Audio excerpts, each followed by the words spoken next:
तेरे प्यार में।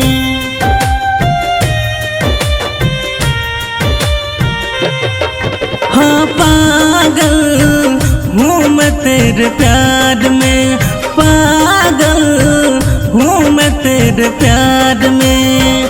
खोया खोया रहता हूँ तेरे इंतजार में, पागल हूँ मैं तेरे प्यार में, पागल हूँ मैं तेरे प्यार में।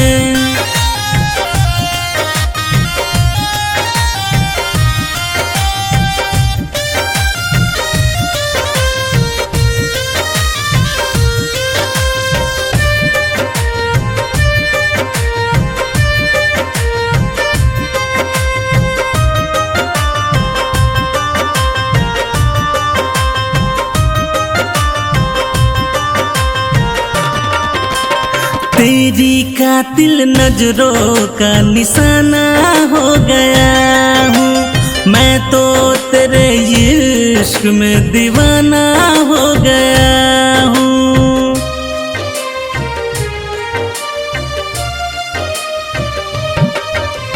तेरी कातिल नजरों का निशाना हो गया हूँ मैं तो, तेरे इश्क में दीवाना हो गया हूँ, दीवाना हो गया हूँ। तेरे संग बह रहा हूँ मोहब्बत के धार में, पागल हूँ मैं तेरे प्यार में, पागल हूँ मैं तेरे प्यार में।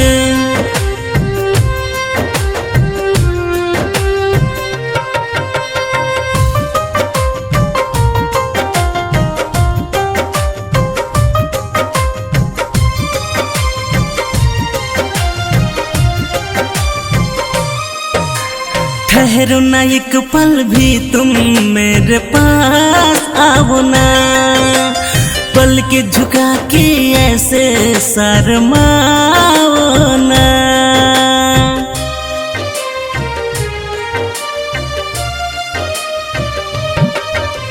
ठहरो ना एक पल भी तुम मेरे पास आओ ना, पल के झुका के ऐसे शर्माओ ना, शर्माओ ना।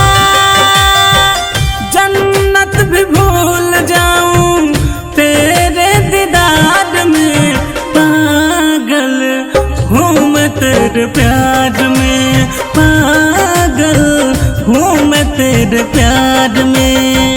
खोया खोया रहता हूँ तेरे इंतजार में, पागल हूँ मैं तेरे प्यार